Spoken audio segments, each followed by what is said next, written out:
Hello, नमस्कार दोस्तों। कैसे हो आप सब। आज मैं आपको मैट्रिक बोर्ड परीक्षा क्लास 10th सब्जेक्ट सामाजिक विज्ञान के पहले चैप्टर यूरोप में राष्ट्रवाद का उदय जो है इसका लघु उत्तरीय प्रश्न से जितने भी इम्पोर्टेंट टॉपिक हैं वो सारे मैं अपने वीडियो में डिस्कस करूँगा। एक एक टॉपिक को खूब अच्छी तरीके से डिस्कस किया जाएगा और आपका कोई भी कन्फ्यूजन नहीं होगा उसमें। तो चलिए आइए देखते हैं पहला टॉपिक। ठीक है दोस्तों।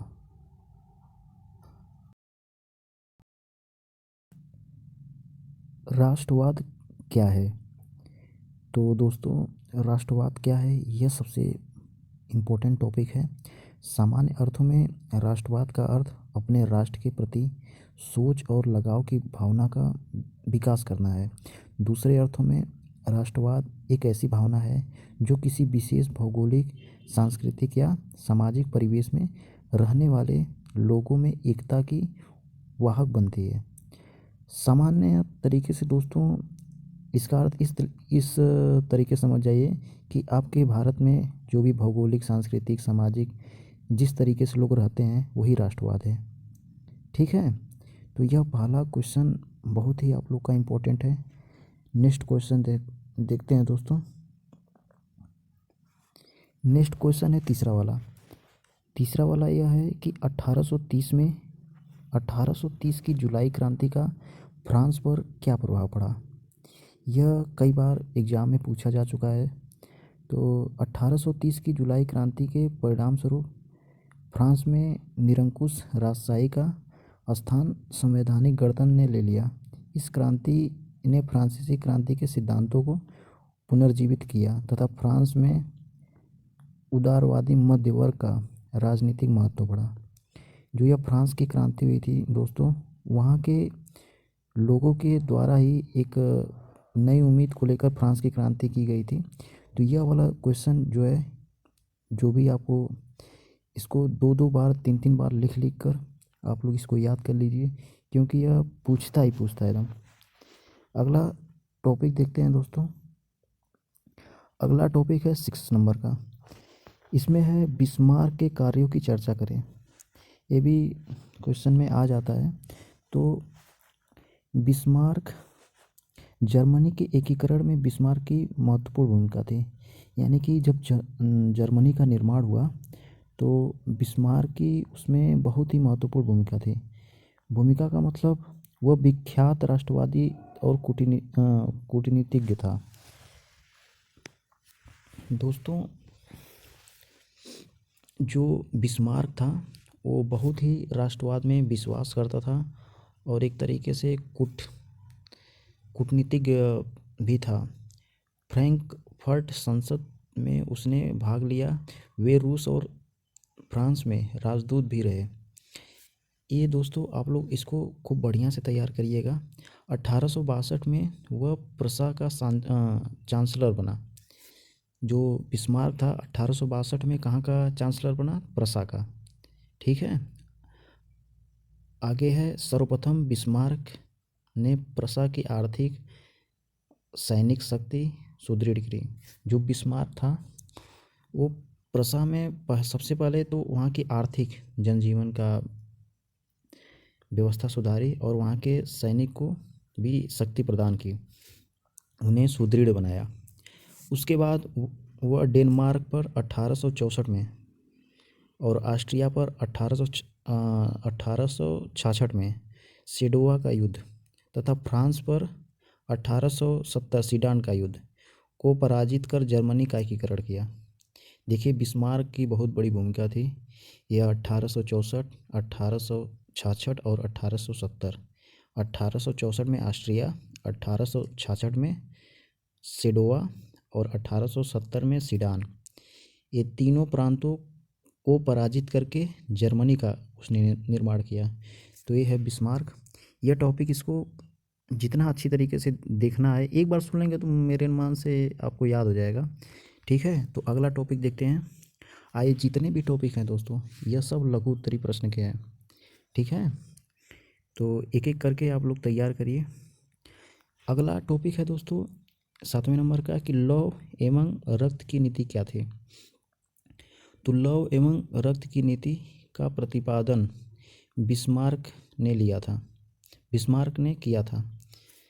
तो बिस्मार्क, चूँकि मैंने अभी भी बताया है कि जर्मनी का एकीकरण करने वाला बिस्मार्क था, तो यह रक्त की भी नीति और लौह की भी नीति दोनों का प्रतिपादन किया। इस नीति के अनुसार सैन्य शक्ति की सहायता से पूरे जर्मन प्रदेश का एकीकरण करना था। यह जर्मन प्रदेश है, इसका एकीकरण करने के पहले इसने सबसे पहले सैन्य शक्ति को मजबूत बनाया और वहाँ के आर्थिक नीति को भी बहुत मजबूत किया। उसके बाद ही इसने जर्मनी का एकीकरण किया। तो जर्मनी का एकीकरण कैसे किया इसने, चूँकि इस टॉपिक में दिखाया है दोस्तों 1864, 1866 और 1870। 1864 में ऑस्ट्रिया, 1866 में सेडोवा और 1870 में सीडान। इन तीनों प्रदेशों को पराजित करके जर्मनी का एकीकरण किया। तो आशा करता हूँ दोस्तों यह वाला क्वेश्चन आपको काफ़ी अच्छी तरीके से समझ में आ गया होगा। अगला क्वेश्चन देखते हैं कि मेटरनिख कौन था, यूरोपीय इतिहास में वह क्यों विख्यात है। तो मेटरनिख ऑस्ट्रिया का चांसलर था। देखिए चांसलर, जैसे विश्वविद्यालयों में कुलपति होते हैं उसी को चांसलर बोला जाता है।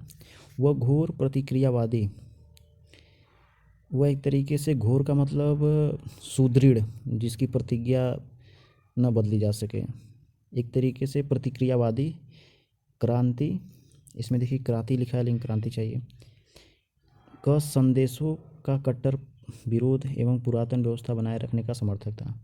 इसके बारे में दोस्तों बस इतना जान जाइए कि मेटरनिख था वो बहुत ही कट्टर था, और कट्टर में आप अपने समाज के बारे में, समाज से लेकर और धर्म से लेकर इसमें आप बनाकर लिख सकते हैं खूब अच्छी तरीके से।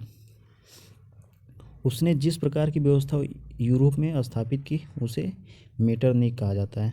कितना अच्छा है कि मेटरनिख चांसलर था और अपने यूरोप में जिस प्रकार की भी उसने व्यवस्था की उसे मेटरनिख व्यवस्था कहा जाता है। अपने इसी व्यवस्था के कारण वह यूरोपीय इतिहास में विख्यात है। तो यूरोपीय इतिहास में आप कैसे मेटरनिख को जान सकते हैं। तो बस यूरोप का इतिहास अभी तो 10वीं लेवल का है, तो ऐसा नहीं, जब आप ग्रेजुएशन स्तर पर पहुंचेंगे तो इसके बारे में बहुत ही विस्तार से लिखा गया है। ठीक है, अगला क्वेश्चन है दोस्तों 10वां वाला कि जर्मन राइन महासंघ की स्थापना किसने की थी। यह दोस्तों अति लघुत्तरी प्रश्न में भी बहुत आता है और लघुत्तरी प्रश्न में तो आया ही है। तो जर्मन राइन महासंघ की स्थापना नेपोलियन ने की थी। ठीक है, कौन किया था, नेपोलियन ने की थी। ठीक, अगला क्वेश्चन है दोस्तों चार्टिस्ट आंदोलन किस देश में हुआ था। ठीक है, तो चार्टिस्ट आंदोलन जो है इंग्लैंड में हुआ था। अगला क्वेश्चन है दोस्तों कि अंसर्ट रेनान ने राष्ट्रवाद को किस रूप में परिभाषित किया। तो फ्रांसीसी दार्शनिक अंसर्ट रेनन ने 19वीं शताब्दी में राष्ट्रवाद की व्याख्या की। तो जो अंसर्ट रेनन थे ये बहुत बड़े दार्शनिक थे और यह घूम घूम कर इस देश से उस देश दर्शन करने जाते थे। जो दर्शन करने जाते हैं मतलब एक दूसरे देश में वहाँ की क्या प्रथा है, क्या शिक्षा है, ठीक है, वहाँ के धार्मिक स्थल क्या क्या हैं, वहाँ की संस्कृति क्या है, वहाँ की बोलचाल क्या है, उन्हीं का रिसर्च जो एक तरीके से किया जाता है, दार्शनिक बोला जाता है उसको। तो 19वीं शताब्दी में राष्ट्रवाद की इन्होंने बहुत अच्छी तरीके से व्याख्या की। रेनन ने राष्ट्रवाद की एक नई और व्यापक परिभाषा दी जिसके अनुसार राष्ट्र एक बड़ी और व्यापक एकता है। ठीक है दोस्तों, तो अगला क्वेश्चन है कि वियना कांग्रेस सम्मेलन में फ्रांस में किस राजवंश की पुनर्स्थापना की गई।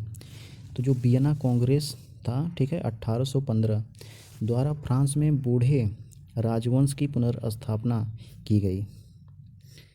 तो वियना का नाम आते ही आप लोग को दिमाग में तुरंत 1815 आ जाना चाहिए, जो कि फ्रांस में बूढ़े राजवंश की पुनर्स्थापना की गई थी।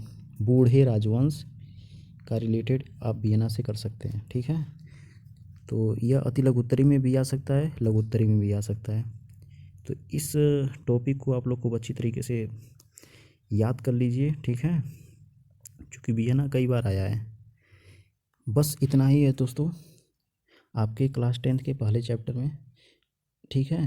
तो इसी प्रकार की अच्छी न्यूज़ के लिए या अच्छी खबर इसको आप कह सकते हैं, या आपके परीक्षा पॉइंट ऑफ व्यू से जो मुख्य टॉपिक हैं उस पर हमने खूब अच्छी तरीके से आपको बताया है। तो आशा करता हूँ दोस्तों ये आप लोग को बहुत अच्छी तरीके से समझ में आया होगा, ठीक है। धन्यवाद दोस्तों।